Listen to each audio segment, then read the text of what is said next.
Hello friends, ये हमारा education under British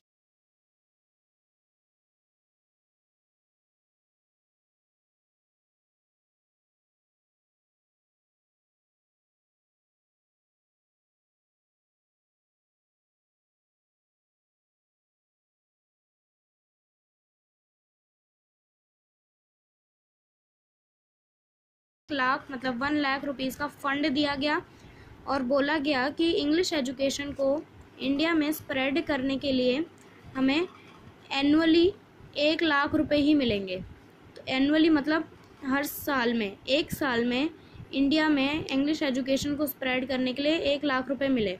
उसको हमने कैसे भी करके यूज़ करना है, मतलब कैसे भी करके यूज़ करना है। इसका मतलब क्या है कि हमारे जो इंग्लिश एजुकेशन के लिए जो स्कूल ओपन किए जाएंगे किसी भी स्टेट में, गवर्नमेंट स्कूल हो चाहे प्राइमरी स्कूल हो, वैसे तो गवर्नमेंट स्कूल को ज़्यादा बढ़ावा दिया जाता था क्योंकि हमारी गवर्नमेंट ने ही ये 1 लाख रुपए का फंड दिया था जो एनुअली खर्च होना था।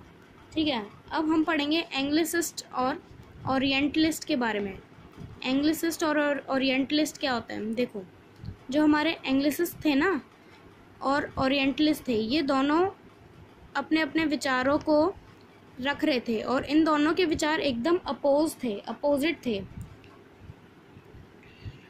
इनके विचार क्या थे? देखो, हमारे सबसे पहले हम पढ़ेंगे एंग्लिसिस्ट के विचार क्या थे।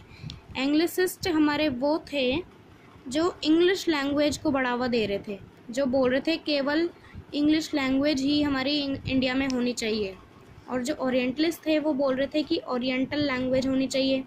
ओरिएंटल लैंग्वेज क्या होता है? ओरिएंटल लैंग्वेज का मतलब है हर स्टेट की जो जो भाषा होती है, जैसे केरला की केरल है, तमिलनाडु की तमिल भाषा है, तो ऐसी लैंग्वेजेस होनी चाहिए। ओरिएंटलिस्ट का ये मानना था। इसलिए इन दोनों के विचारों को मतलब सेटिस्फाई करने के लिए, या फिर इन दोनों का निर्णय जो आया, हमें ऊपर कोई, जैसे अब ये दोनों अपोजिट हैं एक दूसरे के, तो इनका निर्णय निकालने के लिए हमें हायर किसी पोजीशन में या किसी अथॉरिटी के पास जाना पड़ेगा। तो वो अथॉरिटी कौन थी? हमारी लॉर्ड मैकॉले। लॉर्ड मैकॉले के बारे में पढ़ेंगे हम अभी। हाँ, तो लॉर्ड मैकॉले क्या थे? हमारे गवर्नर जनरल थे। गवर्नर जनरल किसके? लॉ मेंबर थे। गवर्नर जनरल के लॉ मेंबर थे। तो इन्होंने क्या किया था? इनका एक पास हुआ था, कमीशन पास हुई थी मैकॉले मिनट्स के नाम से। इनका नाम जैसे लॉर्ड मैकॉले है तो मैकॉले मिनट के नाम से कमीशन पास हुई थी, तो उसका नाम क्या था? Macaulay minutes. ठीक है, और ये कब पास हुई थी? हमारी 1835 में। 1835 में पास हुई थी। और इनका रिज़ल्ट क्या आया था? जब अभी हमने आगे बात करी कि जो एंग्लिसिस्ट और ओरिएंटलिस्ट थे उन दोनों का रिज़ल्ट यही निकालेंगे। अब रिज़ल्ट इन्होंने क्या निकाला कि इंग्लिश लैंग्वेज को ही स्प्रेड किया जाएगा इंडिया में, ना कि ओरिएंटल लैंग्वेज को।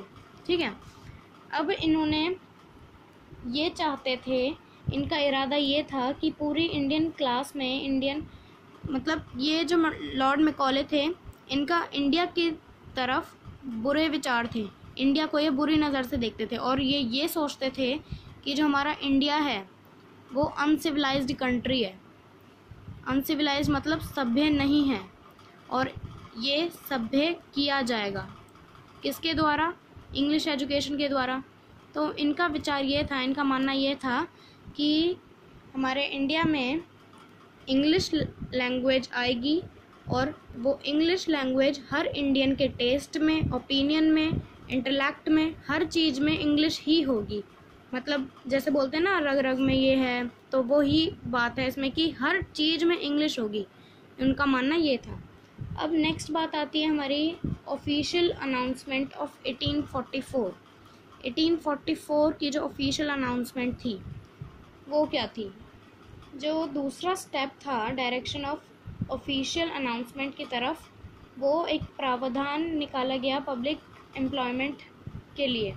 मतलब इसका मेन मोटिव यही है कि जो हमारी इंग्लिश लैंग्वेज को बहुत ज़्यादा बढ़ावा दिया गया। और इस ऑफिशियल अनाउंसमेंट में बहुत इम्पोर्टेंट बात है कि उन्होंने ये माना कि अगर हमारे इंडिया में जो लोग इंग्लिश से फैमिलियर हैं, या मतलब जो इंग्लिश को जानते हैं या फिर इंग्लिश से फैमिलियर हैं, उन्हीं को सिर्फ एजुकेशन दी जाएगी, बाकी लोगों को नहीं। ठीक है, अब आती है बात हमारी वुड्स डिस्पैच की। वुड्स डिस्पैच कब हुई थी? 1854 में। ठीक है, ये हमारे चार्ल्स वुड के द्वारा की गई थी। ये हमारी एक कमीशन थी जो सर चार्ल्स वुड ने स्टार्ट करी थी। ये 1854 में करी थी। और इन्होंने क्या बोला था इसमें कि जो इंग्लिश है, स्प्रेड ऑफ इंडिया में, जो मतलब इंडिया में जो एजुकेशन का स्प्रेड है वो इंग्लिश की तरफ ही होगा। मतलब इनका भी इंग्लिश की तरफ ही ज़्यादा विश्वास था। और ये जो है इनका मानना ये था चार्ल्स वुड का कि हर एक स्टेट में एक गवर्नमेंट स्कूल होना चाहिए। इनका मानना ये था। ठीक है, अब हम पढ़ेंगे ड्रॉबैक्स मतलब कमियां क्या थी इंग्लिश एजुकेशन के स्प्रेड में। कमियां क्या क्या आ रही थी उस टाइम पर? देखो, पहला ड्रॉबैक है कि जो स्प्रेड ऑफ एजुकेशन था वो लैक ऑफ फंड से ही गुजर रहा था। मतलब आपको अभी हमने बताया पहले कि चार्टर एक्ट ने 1 लाख रुपीज़ दिए थे। मतलब 1 लाख रुपीज़ देने की अनाउंसमेंट करी थी या परमिशन दी थी। तो 1 लाख रुपीज़ आप खुद सोच सकते हैं कि एक साल में हर स्टेट में या एक स्टेट में जितने भी स्कूल है, टोटल फीस हमारी मतलब फ़ंड जो है वो 1 लाख से थोड़ी चलता है। स्कूल थोड़ी 1 लाख से चलता है। तो ड्रॉबैक्स में ही काउंट किया जाएगा कि लैक ऑफ फंड की कमी थी उधर, तो इसलिए स्कूल नहीं चल पाया। मतलब इंग्लिश एजुकेशन में कमी आ रही थी। सेकंड है ड्रॉबैक हमारा कि जो कॉमन पीपल थे इंडिया में, मतलब जो ज़्यादा अमीर ना हो, ज़्यादा गरीब भी ना हो, कॉमन पीपल थे जो लोग, वो एजुकेशन नहीं ले पा रहे थे। ये भी एक कमी थी। थर्ड ड्रॉबैक क्या था कि जो गर्ल्स की एजुकेशन थी वो बिल्कुल नेगलेक्ट की जा रही थी। मतलब इतनी नेगलेक्टेड थी कि जो 100 में से अगर हम देखें तो सिर्फ 2 वुमेन्स ही पढ़ी लिखी थी। ठीक है, अब ये हमारे ड्रॉबैक्स यहाँ पे ओवर हो गए हैं। अब हम पढ़ेंगे Indian leaders contribution towards education. इसका मतलब जो हमारी एजुकेशन थी उसके लिए, उसके प्रति इंडियन लीडर्स का क्या कंट्रीब्यूशन था। इंडियन लीडर्स कौन कौन थे? महात्मा गांधी हो गए और रविंद्रनाथ टैगोर हो गए। ये सब हमारे इंडियन लीडर्स थे। और राजा राम मोहन रॉय का भी इसमें काउंट किया जाता है। ठीक है, तो ये सब हमारे इंडियन लीडर्स थे जिन्होंने कंट्रीब्यूशन दिया था एजुकेशन में।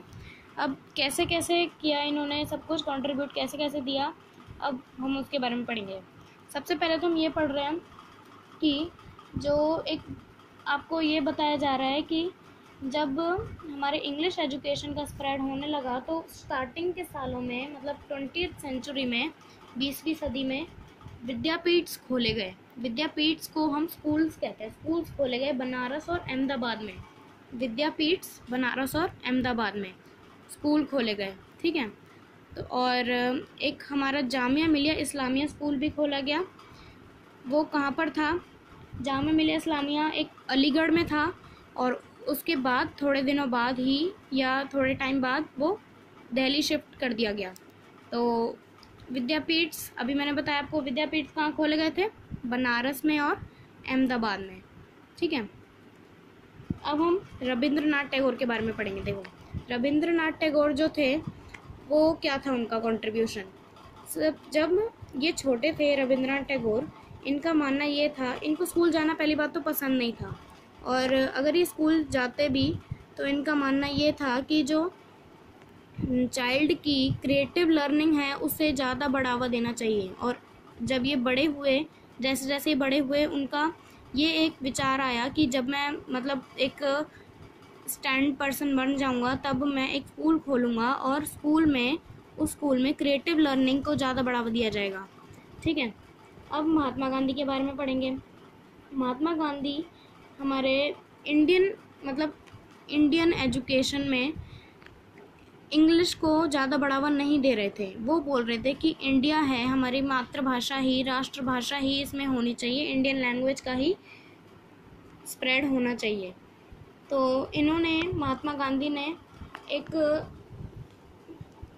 नई तालीम के नाम से एक स्कीम खोली, स्कीम का स्प्रेड किया न्यू टीचिंग्स के लिए, मतलब नई नई टीचिंग्स के लिए एक स्कीम निकाली नई तालीम के नाम से। ठीक है।